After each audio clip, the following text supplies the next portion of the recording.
জনাবে মুহাম্মদুর রাসূলুল্লাহ সাল্লাল্লাহু আলাইহি ওয়াসাল্লাম হাদিসের মধ্যে বলেছেন, আল মুসলিমু মান সালিমাল মুসলিমুনা মিন লিসানিহি ওয়া ইয়াদিহি। কি বলছেন? যে খাঁটি মুসলমান ওই ব্যক্তি যাহার হাত ও মুখ হইতে অপর মুসলমান নিরাপদ থাকে। থাকে খাঁটি মুসলমান সে, যার হাত দ্বারা অপর মুসলমান কষ্ট পায় না। খাঁটি মুসলমান ওই ব্যক্তি যাহার জবান দিয়া অপর মুসলমান কষ্ট পায় না। ও বাবা, আমরা আজকে একটু নিজে বিবেককে প্রশ্ন করি, আজকে আমার হাত দ্বারা একজন মুসলমান নিরাপদ নাই। এই হাত দিয়ে আমরা কত অন্যায় করি, কত ভাইরে কষ্ট দিই, কত ভাইরে আঘাত করি। এই জবান দিয়া মুসলমান একজন অপর মুসলমান নিরাপদ নাই।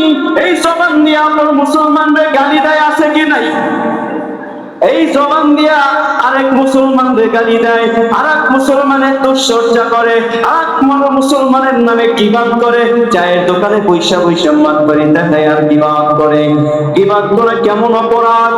আমার মায়া নবী বলেছেন, গীবাত করা হলো আপন মরা ভাইয়ের মাংস খাওয়ার সমান। গীবাত করা যাবে না রে বাবা, অন্যের দোষ চর্চা করা যাবে না। নিজের ভিতরে কত দোষ আছে, নিজের ভিতরে দোষের শেষ নাই। আরেকজনের দোষ করছে, আছে কি নাই? আসেনি বাবা, কথা কি আমার বুঝে আসেনি? এইগুলো আমাদেরকে কন্ট্রোল করতে হবে, জবানটারে কন্ট্রোল করতে হবে। চাইলেই অপর মুসলমানকে কষ্ট দেওয়া যাবে না, অপর মুসলমানকে ব্যথা দেওয়া যাবে না, কথার দ্বারা হোক, হাতের দ্বারা হোক।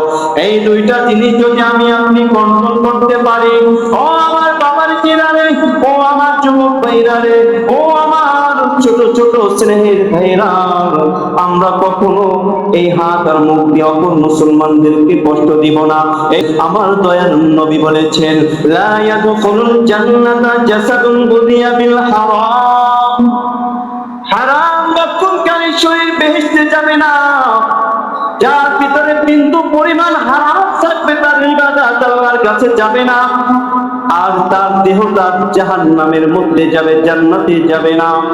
এই জন্য বাবা, বাঁচার জন্য একটা রাস্তা খোলা আছে, সেটা হলো তওবার রাস্তা। কোন মানুষ যদি বুঝে যে আমি ভুল করেছি, জীবনে অনেক হারাম খেয়েছি, জীবনে অনেক সুদের টাকা লাগাইছি, অন্যায় ভাবে জায়গা দখল কইরা মানুষের আয় খাইলা নিজের জায়গা বাড়াইছি, কিন্তু আমার তো সেই জায়গা হবে 3.5 হাত কবর। আমি তো এক টুকরা জায়গা নিয়েও কবরে যাইতে পারবো না রে বাবা। দুনিয়ার কেউ